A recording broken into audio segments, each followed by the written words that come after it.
വിശുദ്ധ മത്തായിയുടെ സുവിശേഷം അതിന്റെ 3-ാം അധ്യായം അതിന്റെ 3-ാം വാക്യം വായിക്കും. മത്തായി സുവിശേഷം 3-ാം വാക്യം. കർത്താവിന്റെ വഴി ഒരുക്കുക, അവിടത്തേക്ക് വേണ്ടി പാത നേരെയാക്കുക എന്ന് മരുഭൂമിയിൽ വിളംബരം ചെയ്യുന്ന ശബ്ദം. അതിന്റെ നമ്മളെല്ലാം വായിച്ച് പരിചയിച്ച ഒരു ട്രാൻസ്ലേഷൻ കൂടെ വായിക്കുന്നു. സ്തോത്രം. മത്തായി 3:3. മരുഭൂമിയിൽ വിളിച്ചു പറയുന്നവന്റെ വാക്കാവിത്, കർത്താവിന്റെ വഴി ഒരുക്കി അവന്റെ പാത നിരപ്പാക്കുക എന്നിങ്ങനെ യെശയ്യാപ്രവാചകൻ പറഞ്ഞവൻ തന്നെ. ഹല്ലേലൂയ, സ്തോത്രം. നമുക്കെല്ലാം അറിയാവുന്ന വളരെ പരിചിതമായ നമ്മൾ പലവട്ടം വായിച്ചിട്ടുള്ള ഒരു വാക്യശകലമാണിത്.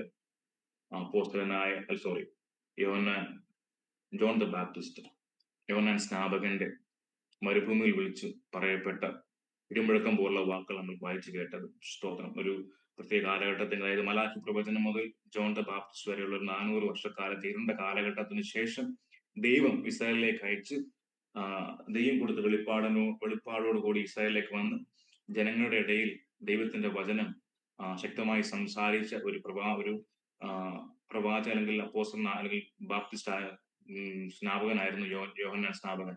30 വയസ്സും 6 മാസം മാത്രം പ്രായമുള്ളപ്പോൾ തന്നെ ശുശ്രൂഷ തുടങ്ങുകയും വളരെ ചുരുങ്ങിയ കാലഘട്ടം കൊണ്ട് തന്നെ ഈ ലോകത്തിൽ നിന്ന് മാറ്റപ്പെടുകയും ചെയ്ത അപൂർവ വ്യക്തിത്വമായിരുന്നു ജോൺ ദ ബാപ്റ്റിസ്റ്റ്. ഈ ഒരു കാലഘട്ടം ഇരുണ്ട കാലഘട്ടം എന്നാണ് വിളിക്കപ്പെടുന്നത്.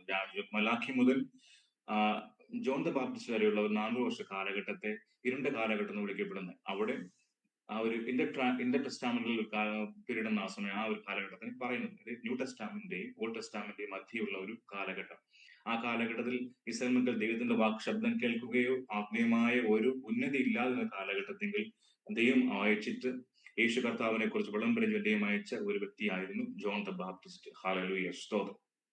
ഈ ജോൺ ദ ബാപ്റ്റിസ്റ്റ് പറഞ്ഞ വാക്കുകൾ വളരെ ഇമ്പോർട്ടന്റ് ആണ്. ഹല്ലേലൂയ, സ്തോത്രം. ആ ഒരു കാലഘട്ടത്തെങ്കിൽ പരീശരും സദൂക്യരും ഉൾപ്പെടുന്ന ആത്മീയമായ നേതൃത്വം ശരിക്കും ദൈവം പറഞ്ഞ ആ വഴികളിൽ നകന്നു മാറി യഹൂദ ജാതി ആയിരിക്കും, യഹൂദ മതമാക്കി മാറ്റി അവരുടെ റിച്വൽസും അതുപോലെ അവരുടെ ആചാരങ്ങളും കൂട്ടിക്കലർത്തി റോമറ സാമ്രാജ്യത്തിന് കീഴടങ്ങി നിന്നുകൊണ്ട് ദൈവം എന്ത് ആഗ്രഹിച്ചു ആ ആഗ്രഹത്തിന് വിരുദ്ധമായിട്ട്, അല്ലെങ്കിൽ ദൈവം അവരെ കുറിച്ച് എന്ത് പ്രതീക്ഷിച്ചു, അവർക്ക് എന്ത് പറഞ്ഞു കൊടുത്തു, അതിനെ മതത്തിന്റെ ആചാരങ്ങളാക്കി മാറ്റി ആ ചട്ടക്കൂടിൽ നിന്ന് ആത്മീയതയെ മുന്നോട്ട് നയിക്കുന്ന ഒരു കാലഘട്ടത്തിലാണ് യോഹന്നാൻ ആ സ്നാപകന്റെ പ്രവേശനവും അദ്ദേഹത്തിന്റെ ഇടിമുഴക്കം പോലുള്ള വാക്കുകളും മുഴങ്ങി കേട്ടത്. ഹല്ലേലൂയ, സ്തോത്രം.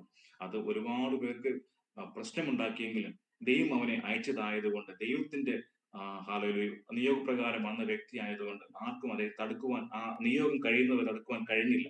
ഒരു പ്രത്യേക കാലഘട്ടം കഴിഞ്ഞ് ഹല്ലേലൂയ രാജാവിന്റെ കയ്യിൽ കൊല്ലപ്പെട്ടുവെങ്കിൽ ആ വഴിയൊരുക്കുന്ന പ്രക്രിയ യോഹന്നാൻ സ്നാപകൻ വളരെ മനോഹരമായിട്ട് ചെയ്യുകയും ദൈവപുത്രനായ ക്രിസ്തുവിനെ വരവേൽക്കുകയും ക്രിസ്തുവിന് ഒരു വഴി കൊടുക്കുകയും ചെയ്ത വ്യക്തിയായിരുന്നു യോഹന്നാൻ സ്നാപകൻ. ഹല്ലേലൂയ, സ്തോത്രം. ഈ ഒരു കാലഘട്ടം എന്ന് പറഞ്ഞാൽ ആ കാലഘട്ടം വളരെ ബുദ്ധിമുട്ട് നിറഞ്ഞതായിരുന്നു. അതായത് ആത്മീയമായ മേഖലയിൽ വളരെ മൂല്യച്യുതി സംഭവിച്ച ഒരു കാലഘട്ടമായിരുന്നു. പരീശരും സദൂക്യരും ഉൾപ്പെടുന്ന ആത്മീയ നേതൃത്വം ജനത്തിനെ ദൈവത്തോടുള്ള ബന്ധത്തിലുപരി ദൈവമായിട്ടുള്ള ബന്ധം അപ്പനെന്നല്ലെങ്കിൽ ദൈവത്തോടുള്ള ഒരു ബന്ധത്തിൽ പോകുന്നതിന് പകരമായിട്ട് മതത്തിന്റെയായ നൂലാമാലകളിൽ കുടുക്കിയിട്ടിട്ട് അവരെ ചതിച്ചുകൊണ്ടിരുന്ന ഒരു കാലഘട്ടമായിരുന്നു. ഹല്ലേലൂയ. അവിടെയാണ് അപ്പോസ്തലൻ എന്ന് പറയുന്നത്, നിങ്ങൾ കർത്താവിന് വഴിയൊരുക്കുവിൻ, ദൈവത്തോടുള്ള ബന്ധം എങ്ങനെയാണ് വേണ്ടതെന്നുള്ള ഒരു സ്റ്റാർട്ടിങ് എങ്ങനെയാണെന്ന് വേണ്ടതെന്ന് അവർക്ക് പറഞ്ഞു കൊടുക്കുന്ന ഒരു സിറ്റുവേഷൻ നമ്മൾ കണ്ടത്. അതായത് താഴേക്ക് കാണാൻ കഴിയുന്നുണ്ട്. നിങ്ങൾ അതിന്റെ മുകളിൽ കാണുന്നു, ഇങ്ങനെ പറയുന്നത്, and saying repent before the kingdom of heaven is at hand.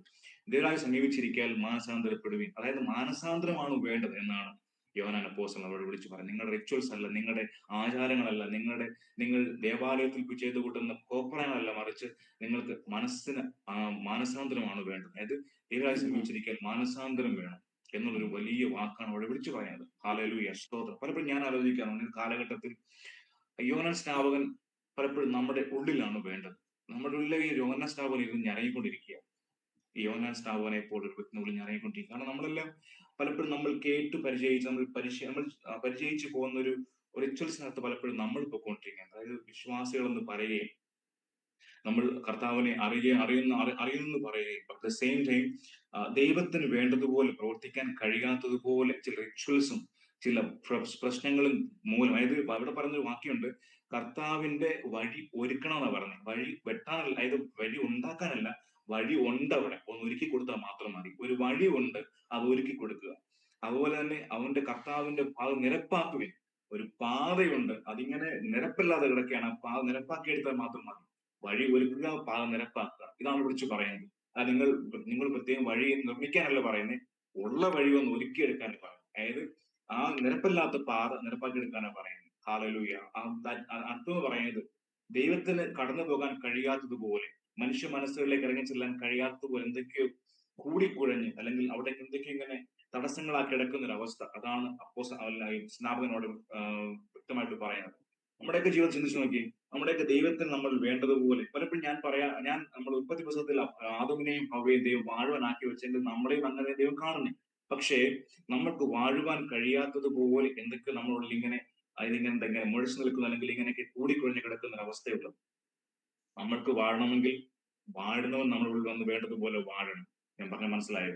നമ്മൾക്ക് ഇതിനൊക്കെ വാഴണമെങ്കിൽ വാഴേണ്ടവൻ, അല്ലെങ്കിൽ വാഴുന്നവൻ നമ്മളിൽ വന്ന് വാഴേണ്ടതുപോലെ വാണാൽ മാത്രമേ നമ്മൾക്ക് വാഴ്ച സാധ്യമാകുകയുള്ളൂ. അവിടെയാണ് അപ്പോസ്തലൻ വ്യക്തമായിട്ട് വിളിച്ചു പറയുന്നത്, കർത്താവിന് വഴി ഒരുക്കുവിൻ, അവന്റെ പാതയെ നേരെയാക്കുവിൻ. അതായത് പാതയൊന്ന്, ആ നേരെയല്ലാത്ത പാത, അല്ലെങ്കിൽ ആ ഒരുക്കപ്പെടാത്ത വഴി ഒന്ന് ഒരുക്കി കൊടുത്തിട്ട് ആ പാത നേരെയാക്കിയാൽ വാഴേണ്ടവൻ വന്ന് നമ്മൾ വാഴുവാനിടയായി. Hallelujah, hallelujah.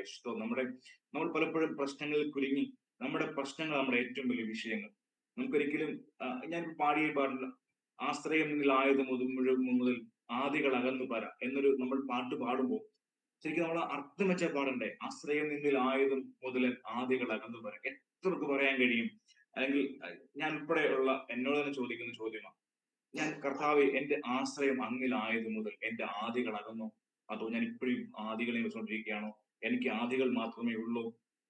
ദൈവം ആഗ്രഹിക്കുന്ന പോലെ ആ വാഴ്ച എന്നിൽ സാധ്യമാകുവാൻ, ആ വാഴേണ്ടവനെ വാഴേണ്ടതുപോലെ വാഴുവാൻ അനുവദിക്കുന്നുണ്ടോ എന്നൊരു ചോദ്യം നമ്മൾ നിലവേണ്ടത് ഏറ്റവും ആവശ്യമാണ്. ഹല്ലേലൂയ, സ്തോത്രം. ബിക്കോസ് ദൈവം നമ്മളിൽ നിന്ന് ആഗ്രഹിക്കുന്നത് അത് തന്നെയാണ്.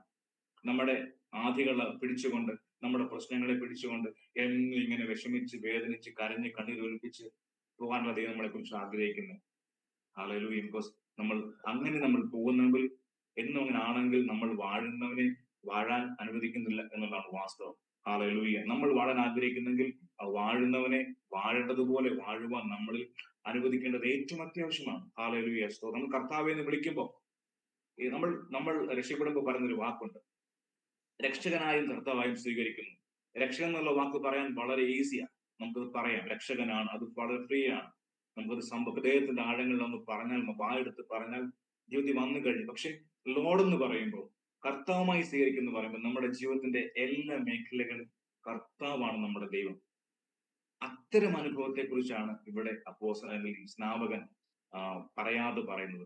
വ്യംഗ്യമായിട്ട് പറയുന്നെങ്കിൽ അതിന്റെ അർത്ഥം ഇതാണ്. ദൈവത്തിന് വഴിയൊരുക്കാൻ പറയുമ്പോൾ, ഹല്ലേലൂയ, ദൈവത്തിന് സ്മൂത്ത് ആയിട്ട് കടന്നു പോകുവാൻ, അതായത് നമ്മുടെ പാത നേരെയാക്കാൻ പറയുമ്പോൾ, എവിടേക്കോ ഇങ്ങനെ ഉയർന്നു താഴ്ന്നു കിടക്കുന്ന ആ അവസ്ഥകളൊന്നും മാറ്റി കൊടുത്തിട്ട് നമ്മുടെ ജീവിതത്തിന്റെ എല്ലാ മേഖലകളിലും ഹല്ലേലൂയ ദൈവത്തിനൊന്നും പ്രവർത്തിക്കുവാനുള്ള ഒരു ഫ്രീഡം കൊടുക്കുന്ന അനുഭവത്തെയാണ് യോഹന്നാൻ സ്നാപകൻ വിളിച്ചു പറയാൻ. നമ്മളുടെ എല്ലാം ഈ ഒരു സ്നാപകൻ അത് തിരുപ്പുണ്ട്. പക്ഷെ നമുക്കൊരിക്കലും ആ സ്നാപകൻ പറയുന്ന വാക്കുകൾ നേരെ കേൾക്കുവാനുള്ള മനസ്സില്ല എന്നുള്ളതാണ് വാസ്തവം. മനസ്സുണ്ടെങ്കിലും അനുസരിക്കുവാൻ കഴിയുന്നില്ല, അതിനെ വേണ്ടതുപോലെ നിന്നു കൊടുക്കാൻ, വേണ്ടതുപോലെ നമ്മുടെ ജീവിതത്തെ മാറ്റുവാൻ കഴിയുന്നില്ല എന്നുള്ളതാണ് വാസ്തവം. പക്ഷെ അതിന്റെ കാര്യം പറയട്ടെ, നമുക്കത് മാറ്റുവാൻ കഴിയത്തില്ല. നമ്മളെ മാറ്റം വരുത്തുന്നത് പരിശുദ്ധാത്മാവാണ്. പരിശുദ്ധാത്മാവ് മാറ്റം വരുത്തണമെങ്കിൽ നമുക്കൊരു സബ്മിഷൻ ആവശ്യമാണ്.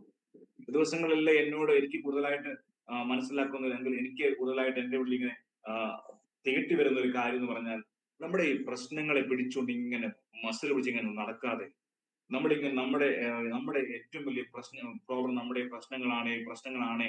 ബിക്കോസ് അതെല്ലാം ഡിസ്ട്രാക്ഷൻ ആണ് ദൈവമക്കളെ. പിശാച് കൊണ്ട് ദൈവത്തിൽ നമ്മുടെ ശ്രദ്ധയെ മാറ്റുന്ന ഒത്തിരി ഡിസ്ട്രാക്ഷൻ ആണ് ഈ പ്രശ്നങ്ങൾ എന്ന് പറയുന്നത്. നിങ്ങളൊരു കാര്യം, നമ്മളെല്ലാം, ഞാൻ ഉൾപ്പെടെയുള്ള ആൾക്കാർ, നമ്മൾ മനസ്സിലാക്കേണ്ട ഒരു കാര്യം, നമ്മുടെ പ്രശ്നങ്ങളെ പറ്റി നമ്മൾ ഡിസ്ട്രാക്ട് ചെയ്ത് ഒരിക്കലും നമ്മളതിനെ ചിന്തിച്ച് അതിനെ ഇങ്ങനെ ഡിസ്ട്രാക്ട് ചെയ്യപ്പെട്ടുകൊണ്ടിരിക്കുന്ന പ്രശ്നങ്ങൾ മാറത്തില്ല. ദൈവത്തിന് മാത്രമേ അതിനെ മാറ്റാൻ കഴിയുള്ളൂ. നമ്മൾ വചനം പറയുന്ന പോലെ, നിങ്ങൾ എത്ര ചിന്തിച്ചാലും ഒരു മുഴം മാച്ചാൽ ഒരു മുഴം കുറയ്ക്കാൻ കഴിയത്തില്ല എന്ന് പറയുന്നത് പോലെ, നമ്മുടെ ജീവിതത്തിലെ പ്രശ്നങ്ങൾ നമ്മൾ എത്ര ചിന്തിച്ചാലും, എത്ര നമ്മൾ ആകുലപ്പെട്ടാലും, ആദിപ്പെട്ടാലും അതിനെ മാറ്റാൻ നമുക്ക് കഴിയത്തില്ല. അതിനെ മാറ്റാൻ കർത്താവിന് മാത്രമേ കഴിയത്തുള്ളൂ. ആ ഒരു ബോധ്യം നമ്മുടെ ദിവസങ്ങളിൽ ഒന്ന് ഉണ്ടായി വരണമെന്ന് ദൈവം നമ്മളെ കുറിച്ച് ആഗ്രഹിക്കുന്നുണ്ട്. ഈ ദിവസങ്ങളിൽ എനിക്കിത് പറയാൻ ഭയങ്കര പ്രേരണയാണ്. ഈ പ്രശ്നങ്ങളെ വെച്ചിട്ട് അതിനെ അതിലൂടെ നമ്മുടെ ശ്രദ്ധയെ മാറ്റിക്കളയുന്ന ഒരു പൈശാചിക വ്യാപാരം നമ്മളെ ചുറ്റിപ്പറ്റി നടക്കുന്നുണ്ട്. ആ പൈശാചിക വ്യാപാരത്തിനെ ഒന്ന് തടുത്തു നിർത്തിക്കൊണ്ട് അവന് അവസരം കൊടുക്കുക. തന്ത്രങ്ങളെ അറിഞ്ഞുകൊണ്ട് അതിൽ നിന്ന് മാറി നിൽക്കുവാൻ, ആ തന്ത്രങ്ങളെ അവന്റെ തന്ത്രങ്ങൾ നമ്മൾ അറിഞ്ഞുകൊണ്ട് തോൽപ്പിക്കുവാനുള്ള ഒരു അഭിഷേക ദിവസങ്ങൾ നമ്മളിൽ സാധ്യമാകട്ടെ. ഹല്ലേലൂയ, സ്തോത്രം. അതിന് നമ്മുടെ സമർപ്പണം ആവശ്യമാണ്. ഹല്ലേലൂയ. യോഹന്നാൻ സ്നാപകൻ പറയുന്ന പോലെ കർത്താവിന്റെ വഴി ഒരുക്കുകയും കർത്താവിന് വേണ്ടി നമ്മുടെ ഉള്ളിലുള്ള പാതയെ നിരപ്പായി കൊടുക്കുക. ആ ഉയർന്നു കിടക്കുന്ന താഴ്ന്നു കിടക്കുന്ന ആ അവസ്ഥകളേക്ക് ഒന്ന് മാറ്റി ഒരു സമർപ്പണത്തിലേക്ക് ഒന്ന് വരുവാൻ, ആ ദൈവത്തിന് കടന്ന് വേണ്ടതുപോലെ പ്രവർത്തിക്കുവാനുള്ള പാത ഒരുക്കി ദൈവം നമ്മളെ കുറിച്ച് ആഗ്രഹിക്കുന്ന വാഴ്ച ഒന്ന് സാധ്യമാകുവാൻ, വാഴുന്നവനെ വാഴുവാനായി നമ്മളൊന്ന് അനുവദിച്ചു കൊടുക്കുവാൻ തക്കോണം ദൈവം നമ്മളെ കുറിച്ച് ആഗ്രഹിക്കുന്നുണ്ട്. അപ്രകാരം നമ്മുടെ ജീവിതം ആകുന്നെങ്കിൽ ദൈവം നമ്മളെ കുറിച്ച് ആഗ്രഹിക്കുന്ന പോലെ വലിയ മാറ്റങ്ങൾ നമ്മുടെ ജീവിതത്തിൽ സംഭവിക്കും. അവൻ കർത്താവ് നമ്മുടെ ജീവിതത്തിൽ വാഴും. നമ്മുടെ ഇഷ്ടങ്ങളല്ല, മറിച്ച് ദൈവത്തിന്റെ ഇഷ്ടങ്ങൾ നമ്മുടെ ജീവിതത്തിൽ നടപ്പിലാക്കും. ഹല്ലേലൂയ, സ്തോത്രം. അങ്ങനെയുള്ള അനുഭവത്തിനായി നമുക്ക് പ്രാർത്ഥിക്കാം, അതിനുവേണ്ടി ആഗ്രഹിക്കാം. ദൈവം നമ്മളെ സഹായിക്കട്ടെ. തുടർന്ന്